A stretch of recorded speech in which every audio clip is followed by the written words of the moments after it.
Bonjour à tous, on se retrouve pour un nouvel épisode de l'Instant Porcher. Nous arrivons à la fin du quinquennat d'Emmanuel Macron. Et sur bien des sujets, le président va devoir établir un bilan de son mandat. Bilan économique, social et climatique, dont nous commençons déjà à percevoir les contours.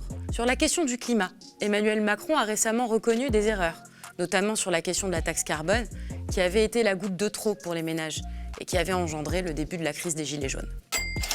Nous avons déjà évoqué la fracture sociale en France qu'avait révélée la crise sanitaire. Mais qu'en est-il à l'international? Quel est l'impact du virus sur des pays très pauvres qui n'ont pas été particulièrement touchés par le Covid? Sur ces questions, un bon nombre d'organisations humanitaires tirent la sonnette d'alarme. Même si le Covid n'a pas particulièrement sévi dans ces pays, ce sont eux qui risquent le pire économiquement.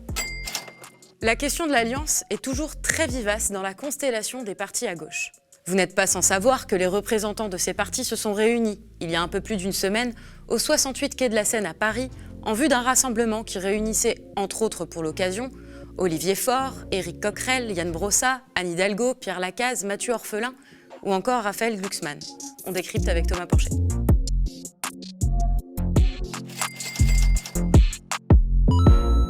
Dans une interview accordée à la chaîne américaine CBS, le président de la République a dressé un bilan de la crise sanitaire et de sa politique climatique. Celui-ci a reconnu des erreurs et notamment l'impact négatif sur la classe moyenne de certaines mesures, comme ce fut le cas de la taxe carbone. Erreur que le président a payée cher en début de mandat.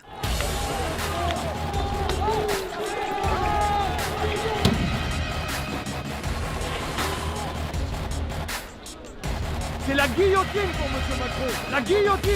On le ferait, putain, pour la France. Sur ces mesures, le président va devoir apporter explications et justifications et construire aussi un axe programmatique convaincant, ce qui semble loin d'être évident. Regardons un petit extrait de cette interview. Look, I think obviously we will have to change a lot of things in our economy. And I think what we have to do is an agenda of investment and innovation. But indeed, we have to increase the price of carbon and we have to help this transition to happen for our entrepreneurs and our households. If you go to the White House or the Élysée Palace to say, now guys, you will have to adapt yourself, you will pay a much higher price and so on, I can tell you, you will increase social inequalities. I did such a mistake, I have to say, and I can tell you in 2018, because we underestimate the impact on middle classes. So you have to accompany people. And this agenda is a green and social agenda, is a green and investment agenda. And we have to accept for a few years to invest public money in these transitions, to help innovation and diffusion of this innovation. You have to accept to change business models and behavior of investors to finance green investments and to penalize those who don't make this move. And you have to accept to accompany your households to make these investments and make it feasible for them. This is something totally new. This is a revolution. But this revolution, if you want it to happen, we have to help middle classes and poor people to make this change with us. This is a comprehensive and inclusive agenda. I'm sure about that now. And I can tell you with a lot of humility, I'm even more sure because I made mistakes myself. Alors Thomas, est-ce que tu peux nous rafraîchir la mémoire sur le programme qu'avait Emmanuel Macron en termes de climat en 2017 ? Alors Macron, sur la question écologique et climatique, il part de très loin. C'est lui-même qui l'a dit, que c'était des choses qui au départ le touchaient moyennement et puis que finalement il a évolué là-dessus. On se souvient quand même que Macron, c'est la loi Macron, c'est donc les cars Macron qui concurrencent le train, c'est la libéralisation de la SNCF, c'est quelqu'un qui s'y a fait un déplacement pour soutenir les gaz de couche, c'est-à-dire des gaz non conventionnels en France, des gaz de charbon très, très polluants. C'est celui qui a dit qu'il ne fallait pas être trop critique à l'égard du diesel. Donc c'est quelqu'un qui avait un programme extrêmement mainstream, au départ même sans écologie.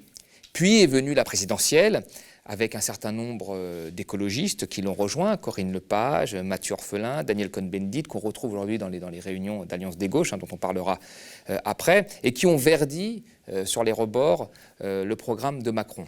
Alors, c'était quoi à la fin quand il s'est présenté. C'était quoi son programme? C'était quelques mesures pour faciliter le développement des renouvelables. C'était une transformation du crédit d'impôt pour la rénovation des bâtiments en une aide financière avant travaux. Et puis c'était un plan d'investissement de 15 milliards sur la transition écologique. Alors, 15 milliards, ça paraît énorme. Alors déjà, disons-le, ce n'était pas à l'urgence, l'investissement de 15 milliards. L'urgence, ça a été la loi travail, la baisse du nombre de fonctionnaires, et ainsi de suite. C'est après coup qu'on devait avoir ce plan d'investissement. Mais 15 milliards dans la transition écologique, ce n'est pas grand-chose. Vraiment, il faut avoir ça en tête, 15 milliards sur l'ensemble du quinquennat. Je vous donne un exemple. Quand EDF investit dans un projet Hinkley Point au Royaume-Uni, c'est 16 milliards qu'il met. 16 milliards sur un projet. Quand vous voulez augmenter la durée de vie des réacteurs du nucléaire, c'est 50 milliards. Donc les montants dans la transition écologique qui intègrent la transition énergétique sont des montants en plusieurs dizaines de milliards d'euros. Donc 15 milliards, c'était le minimum que l'on puisse mettre. Alors ça n'a pas empêché les 40 économistes qu'il soutenait de dire que Macron, c'était le candidat qui allait changer radicalement les modes de production et de consommation. Je ne vois pas comment, et visiblement ça n'a pas été le cas. Mais donc le programme, c'était vraiment un programme d'accompagnement du monde tel qu'il est, avec quelques touches vertes à droite et à gauche, sans changement réel. Donc c'était un programme, disons-le, qui était climato-sceptique, sauf que lui ne se présentait pas comme climato-sceptique, c'est-à-dire qu'il a conscience que le climat est un problème, mais qu'en même temps il ne fait pas grand-chose. Donc c'est la nouvelle forme de climato-scepticisme qui dit oui, le climat c'est important, make our planet great again, mais qui en même temps ne met pas en place des politiques pour lutter contre le réchauffement climatique. Alors aujourd'hui, Emmanuel Macron, en semblant prendre acte de la catastrophe qu'a été la taxe carbone et des difficultés de la classe moyenne, il évoque un accompagnement de cette classe. Bon, on est sur une forme de rédemption ou Mais quand on regarde, oui, on peut dire ça, mais je ne crois pas. Je ne pense pas. Je pense qu'il y a beaucoup de communication. Mais c'était quoi le programme de Macron? C'était je baisse la fiscalité aux 1% les plus riches, je baisse la fiscalité sur les grandes entreprises, y compris les multinationales, je baisse la fiscalité sur ceux qui ont des actions en bourse, via les revenus, la flat tax, donc je baisse la fiscalité sur les revenus financiers, mais j'augmente la fiscalité sur tous les biens de consommation au reste de la population, notamment la taxe carbone qui était sur les carburants, mais sur toutes les consommations d'énergie. Donc quand vous dites ça, si c'est ça la politique de transition énergétique, vous vous rendez compte que vous frappez en réalité les plus pauvres, parce que quand vous mettez une taxe sur les carburants, ce n'est pas une taxe qui est neutre. Je veux dire, c'est une taxe qui ne prend pas en compte la personne qui le paye. Quand vous êtes riche, la taxe carbone, vous ne la voyez pas. Quand vous êtes pauvre, vous la ressentez. Et d'ailleurs, toutes les études le montrent, des études avant le quinquennat de Macron, montrent qu'en fait, les personnes les plus sensibles à la hausse des prix de l'énergie sont les personnes les plus pauvres. En premier lieu, les ouvriers. Donc quand vous mettez une taxe carbone, vous frappez principalement ces gens-là. Mais en plus, ces gens-là sont les gens qui polluent le moins, en réalité. Parce que toutes les études montrent que plus vous êtes riche, plus vous polluez. Plus vous avez des revenus élevés, plus vous polluez. Parce que plus vous avez de loisirs, vous voyagez, les week-ends à Rome, etc., etc., etc. Donc en réalité, cette taxe, ce n'était pas la taxe pollueur-payeur comme on nous l'a vendue. C'était la taxe pauvre-payeur. Moins tu pollues, plus tu payes. Plus tu es pauvre, plus tu payes. Donc c'était ça, et c'est pour ça que ça a entraîné les manifestations et la révolte des Gilets jaunes.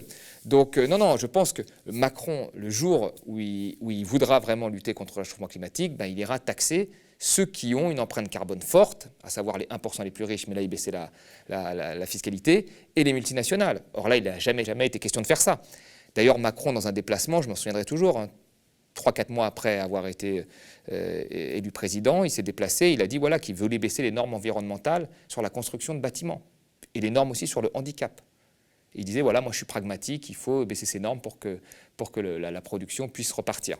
Donc non, Macron il ne tient pas compte de ces leçons, et aujourd'hui, toutes les mesures que Macron met en place sont plus des mesures finalement, encore une fois, d'accompagnement, des incitations à droite et à gauche. On part du principe que oui, tu augmentes les prix de l'essence, et donc un couple de revenus qui gagne chacun le SMIC va se dire, en se regardant le soir, en étant endetté à la fin du mois, en ayant plein de charges à payer, ah bah tiens, on a augmenté le prix de l'essence, donc je vais me rabattre sur une voiture électrique parce que j'ai une prime à l'achat d'une voiture électrique. Enfin, ces gens vivent dans un monde complètement stratosphérique, ils vivent sur notre planète, quoi. On n'est plus dans la réalité des faits.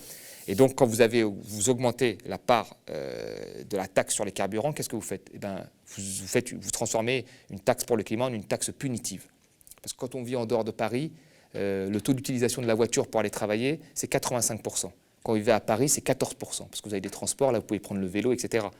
Donc quand vous mettez une taxe carbone, vous frappez plus les gens qui ont besoin de leur voiture pour aller travailler et qui sont plus pauvres que les riches qui vivent dans les grands centres-villes et qui ont la capacité de prendre les transports ou le vélo pour aller travailler et pour qui la taxe carbone ne représente absolument pas une contrainte puisque c'est très peu de quelques centimes, c'est rien pour eux. Quelques dizaines d'euros à la fin du mois, c'est rien pour eux. Alors, ma dernière question concernant ce bilan va faire référence à notre dernière émission. Tu nous expliquais la dernière fois que le pacte de stabilité d'Emmanuel Macron présenté à la Commission européenne annonçait, disons le mot, l'austérité. Pourtant, là, aujourd'hui, il évoque dans cette interview d'investir de l'argent public vers une transition énergétique longue. Qu'est-ce qui se passe ? Oui, il faut, ça c'est très intéressant. Il faut que chacun ait en tête que l'investissement public est une composante de la dépense publique. Donc si on baisse la dépense publique et qu'on promet d'augmenter l'investissement public, ça veut dire qu'on va couper ailleurs. Et là, c'est ce que nous dit Macron, hein, grosso modo. Il le dit très bien, il a envoyé à Bruxelles la fiche de conduite, et on va baisser la dépense publique pour diminuer les déficits, pour réduire les déficits. Mais de l'autre côté, 2 jours après, il dit qu'il va faire des investissements publics importants dans la transition écologique. Donc ça veut dire qu'il va couper où ? Les hôpitaux ? L'éducation ? Hier, il a fait un déplacement, il a parlé de la sécurité de la justice. Est-ce qu'il va couper là-dedans ? Il faut qu'il dise. Et à un moment, il va falloir que des journalistes lui posent des vraies questions. Parce que là, le gars, il est en train de parler comme ça en roue libre, personne ne lui pose des questions. S'il augmente l'investissement et qu'il baisse la dépense publique, il va couper ailleurs. Vous savez, il y a ce qu'on appelle un triangle d'incompatibilité là-dessus. C'est-à-dire qu'on ne peut pas faire des investissements d'avenir, réduire le déficit et préserver l'État social. Il y a un des 3 qui doit sauter. Macron, il va réduire le déficit, c'est sûr. S'il fait des investissements d'avenir, comme il le dit, il va casser l'État social. Vous voyez ? Donc, on ne peut pas faire les 3 en même temps. Il y en a un qui doit sauter. Moi, je pense que les déficits, on peut les laisser aller. Voilà. Il ne s'agit pas de les laisser aller à 35% ou 20%, on n'est pas le Venezuela, ce n'est pas ça que je dis. Mais 3%, c'est idiot. Enfin, là, en dehors de période de crise, hein, vous les laissez monter à 5, ça ne fait de mal à personne et ça permet de financer l'État social et les investissements d'avenir. Vous voyez ? Donc là, Macron, lui, il va casser l'État social pour faire le reste. Avec le choc qu'a représenté la pandémie dans le monde, le nombre de personnes ayant besoin d'une aide humanitaire va atteindre un record. 235 millions de personnes, soit une augmentation de 40% d'après l'Organisation des Nations Unies. Famine annoncée, mort d'autres maladies comme le VIH ou le paludisme, le coronavirus semble réduire à néant des années de développement pour 47 des pays pauvres dans le monde.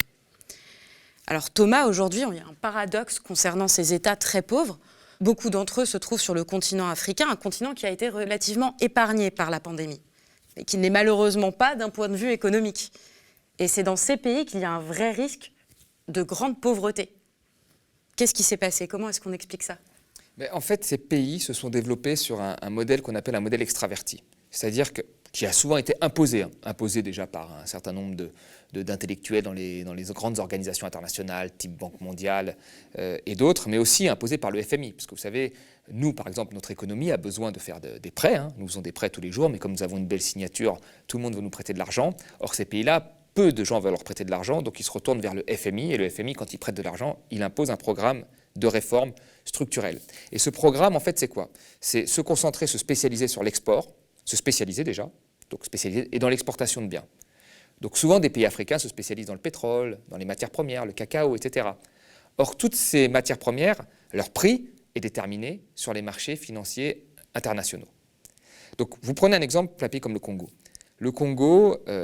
Congo-Brazzaville, République du Congo. 96% de ses exportations, c'est du pétrole. Il exporte du pétrole. Or, le prix du pétrole a été divisé par 2 pendant la pandémie. Donc, ça veut dire que le principal bien qu'il exporte vaut 2 fois moins cher. Donc, moins de rentrées budgétaires. Qui est-ce qui produit ce pétrole au Congo ? C'est majoritairement, et même totalement, on peut dire, des entreprises privées. Et majoritairement des entreprises Total et Eni, c'est-à-dire françaises et italiennes. Donc, c'est elles qui maîtrisent la production, les volumes. Donc quand le prix baisse, il pourrait contrebalancer en augmentant les volumes, comme le fait l'Arabie Saoudite, le Qatar, d'autres pays qui, eux, maîtrisent leur production. Mais comme là, ce sont les compagnies étrangères qui maîtrisent leur production, quand le prix chute, elles n'ont pas intérêt à augmenter les volumes. Elles baissent les volumes pour les réaugmenter quand le prix sera plus élevé. Donc le Congo a une chute des prix sur le seul bien qu'il vend et une chute des volumes. Il vend moins de produits et il le vend moins cher. Donc là, le budget se réduit très fortement. Et la dernière des choses, c'est que comme ce sont des pays qui n'exploitent pas, ce sont les multinationales qui exploitent leurs ressources, ils ont des contrats de partage de production entre la compagnie qui investit et le pays à qui appartiennent ces ressources. Or, les contrats de partage de production, dans le cas du Congo, quand le prix diminue, le Congo récupère moins. Donc là, en réalité, la République du Congo, finalement, a un triple choc. Baisse des prix, baisse des volumes, baisse de ce qu'elle récupère sur le seul bien qu'elle produit. Ça veut dire quoi? Ça veut dire que demain, il y a un tiers de la population dans ce pays qui est fonctionnaire. Ils vont être moins bien payés ou avoir des retards de paiement, ce qui va plonger ces gens dans l'extrême pauvreté. Alors à côté, et vous avez aussi un secteur privé qui fait parfois des affaires avec l'État, et là, il va y avoir moins de budget pour ce secteur privé, et ainsi de suite. Donc l'économie est très fortement impactée, alors même que ces pays ont moins subi l'épidémie que les pays d'Europe ou des États-Unis ou d'ailleurs. Et on apprend également que certains de ces pays, pour faire face à ces nouveaux défis, envisagent des solutions comme la réduction de budget consacré à l'éducation. Quelles sont toutes les multiples crises que vont traverser ces pays après ce choc? Là, comme dans l'exemple exactement que j'ai dit, là, toutes les rentrées budgétaires viennent quasiment d'un seul bien. Or, on l'a vu, ce bien a perdu en prix, a perdu en volume, et la part même de ce que récupère l'État est plus faible. Donc comment on fait quand on a un budget comme ça? Eh bien, il bricole. Donc tout ce qui est la partie investissement, enfin tout ce qui est, on va dire, ce qui peut paraître abstrait, donc qui a des effets sur le long terme. L'éducation, on coupe les budgets. Je pense que tous les investissements qui devaient être faits dans les infrastructures, on coupe les budgets. Voilà. Alors, dans ces pays-là où parfois c'est assez instable politiquement, je pense que l'armée va garder ses budgets. Et puis après, on va essayer de payer tant bien que mal les fonctionnaires. Alors l'armée en priorité, je pense que l'éducation sera bien après. Donc voilà. Donc on perd en fait là, typiquement pour rééquilibrer ces budgets, pour pouvoir survivre dans des pays qui étaient déjà, qui avaient la tête presque sous l'eau, on va couper dans des dépenses d'avenir alors qu'elles étaient déjà insuffisantes. Donc il y a une crise actuelle. Et sur le moyen terme et long terme, il y aura une très grosse crise. Mais quelles solutions est-ce qu'ils peuvent envisager du coup? Là, aujourd'hui, c'est encore une fois, c'est le modèle libéral qui est mis à la rude épreuve. Parce que ces pays-là, il faut bien le rappeler, les pays africains, entre 50 et 70, c'est-à-dire avant de connaître les politiques imposées par le FMI, ils avaient une plus grosse croissance que depuis les années 70-80 jusqu'à aujourd'hui, quand on fait la croissance moyenne sur ces deux périodes. Donc ce modèle libéral, outre le fait qu'il n'a pas permis de sortir les pauvres de la pauvreté. Alors on va vous dire, mais si, regardez, la pauvreté a diminué, mais elle a diminué principalement en Chine et en Inde, qui sont des pays qui n'ont pas suivi les politiques du FMI. En Afrique, la pauvreté a augmenté. Elle a augmenté à cause de ces politiques-là. Donc ces politiques-là, outre le fait qu'elles ont libéralisé l'économie sans faire diminuer les pauvres, elles ont, via le modèle extraverti vendu, elles les ont rendues beaucoup plus fluctuantes à la conjoncture mondiale. Et aujourd'hui, on se voit bien que même s'ils ont réussi à mieux traiter en faisant attention, en ayant des politiques beaucoup plus dures dès le début pour endiguer la propagation du coronavirus en amont, ils subissent malgré tout la crise économique bien plus fortement même que ce que nous vivons en Europe, où nous avons des stabilisateurs automatiques, des prestations, etc. pour soutenir l'activité. Et où nous pouvons emprunter à tire-larigot pour faire des plans de relance, ce qui n'est pas le cas de ces pays-là. Le vieux rêve de l'union de la gauche est encore très prégnant pour certains. Et si les multiples échecs en ont découragé plus d'un, d'autres ne s'y résolvent guère et continuent d'œuvrer pour défendre un programme commun en vue des élections. Mais c'est une cause qui semble perdue. À l'occasion d'une réunion rassemblant diverses personnalités politiques de gauche, les fractures déjà existantes ont été très nettes. Côté insoumis, la ligne est claire. Défense de l'axe programmatique de l'avenir en commun et aucune concession ne sera faite, en tout cas pour les présidentielles. Pour le Parti communiste français, l'union de la gauche semble également hors de question. C'est en tout cas ce que semble affirmer Fabien Roussel dans un grand entretien donné au magazine Marianne. Chez Europe Écologie Les Verts, la division semble de toute façon exister en interne entre Yannick Jadot, Julien Bayou, Éric Piolle ou encore Sandrine Rousseau. Bref, à un an de ces élections, ces diverses tentatives de rassemblement semblent bien vaines. Alors Thomas, est-ce que tu peux nous présenter quelles sont les grandes divisions à gauche aujourd'hui? Sur cette réunion qui a eu lieu, moi je connais pratiquement tout le monde personnellement et j'ai de la sympathie pour les gens qui y sont, même ceux qui sont pour moi en dehors du champ de la gauche et qui se retrouvent dans cette réunion, comme Corinne Lepage ou Mathieu Orphelin. Débattre avec eux, c'est intéressant. C'est des gens qui ont eu un engagement écologique que je respecte. Maintenant, que font-ils là? C'est une vraie question qu'il faut se poser, avec tout le respect que j'ai pour eux, la sympathie que je peux avoir pour eux. À un moment, il faut vraiment redéfinir très clairement ce qui est de gauche ou de droite. D'un point de vue économique, parce qu'après, là, on remélange tout, on y mélange plein de choses maintenant, il y a le sociétal, etc. Mais d'un point de vue économique, c'est quoi? Quand vous êtes de droite, vous avez un programme de réforme de droite, c'est-à-dire mondialisation, flexibilisation du marché du travail, baisse du nombre de fonctionnaires, etc. Quand vous êtes de gauche, vous avez un programme de réforme de gauche, c'est-à-dire investissement dans le service public, remise en cause de la mondialisation, lutte contre les paradis fiscaux, etc. Enfin, quand on voit cette réunion, il faut à un moment fixer une limite, parce que sinon ça va être Le Pen, Macron, et tout le reste on appellera ça la gauche. Parce que ça va être ça au final, c'est un peu ça qui se passe. Je veux dire, Corinne Lepage, elle a fait la campagne d'Emmanuel Macron. Donc elle a fait la campagne d'un homme qui voulait supprimer 120 000 postes de fonctionnaires, flexibiliser le marché du travail, diminuer de 15 milliards les moyens à l'assurance maladie, la santé. Elle a fait campagne pour lui. Mathieu Orphelin aussi. Ils ont servi de crédit à Macron pour dire qu'il aimait le climat. Enfin, oui, parce qu'il fallait parler du climat hein, quand on veut séduire les cadres. Les cadres, ils parlent beaucoup du climat, même s'ils n'ont plus de budget carbone. Mathieu Orphelin, il a eu un poste de député, une concession, grâce à Emmanuel Macron. Et il a voté les premiers budgets, 1 milliard de moins à l'hôpital en 2018, il a voté. Loi travail, il a voté. Bon, avec toute la sympathie que j'ai pour lui et l'engagement, c'était un garçon très gentil. Mais il n'a pas été dans cette réunion. Si on parle de gauche, je pense. C'est pas à moi de fixer les limites, mais à un moment, il faut être cohérent. Non, mais il faut. Moi, je pense à tous les militants. Je veux dire, j'ai bien compris qu'aujourd'hui, la politique, c'est devenu un concours de beauté. C'est-à-dire, voilà, les médias nous ont aidés à ça, la petite phrase, le déplacement en banlieue où on joue au foot. Voilà, on va dire, moi j'entends beaucoup, même quand je parle à des collègues, chercheurs qui comprennent un peu les mécanismes économiques, qui vont me dire « Ah oui, mais Mélenchon, je ne peux pas. Oh, Hamon, il n'a pas la stature. Oh, Macron, il est sympa, il m'a serré la main au salon des startups. » Voilà, c'est ça aujourd'hui la politique. C'est un concours de beauté. Donc leur histoire, ça peut fonctionner, parce que c'est un concours de beauté. Après, il y a aussi une grosse partie, enfin une petite partie, je veux dire, de militants engagés depuis longtemps en politique qui veulent des postes. Et moi, je les comprends quand vous êtes engagé depuis très longtemps. Moi, il va falloir avoir un poste. Je comprends ça. Sauf que, à quel prix? Est-ce que vous êtes capable de passer d'Europe Écologie Les Verts à Macron, comme l'a fait Pascal Durand ou Canfin, pour avoir un poste? Bon, bah là, tu dois être éliminé. Enfin, on ne va pas dire maintenant Pascal Durand, il revient à gauche. Non, c'est plus possible. Enfin, quand tu passes de la gauche à Macron pour avoir un poste, à un moment, il faut savoir, on peut faire des diagonales, mais il y a une limite aux diagonales. Vous voyez?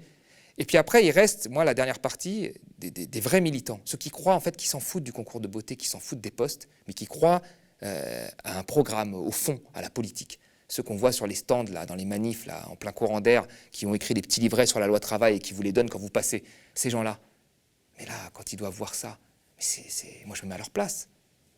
Ça doit être horrible. Donc maintenant, ils doivent faire campagne pour Mathieu Orphelin, qui a voté les lois travail. Maintenant, ils doivent serrer la louche à Corinne Lepage ou à d'autres, enfin, qui ont voté, ou à Aurélien Taché, qui est très sympathique par ailleurs, qui prend position pour les femmes de ménage des hôtels Accor, mais qui a voté la loi travail qui permet de les jeter beaucoup plus facilement, qui a voté la baisse de dotation aux collectivités territoriales, ce qui fait que dans les villes où ces personnes vivent, il y a moins de moyens pour les loisirs, il y a moins de fonctionnaires, il y a moins de services publics, il y a moins d'agents dans les bibliothèques, il y a moins de personnes dans les cantines, il y a moins de personnes dans les crèches. Bon, ben, il peut prendre des positions pour ces femmes-là, mais il a fait en sorte de rendre leur vie plus difficile. Vous voyez? Donc moi, je pense à tous ces militants-là.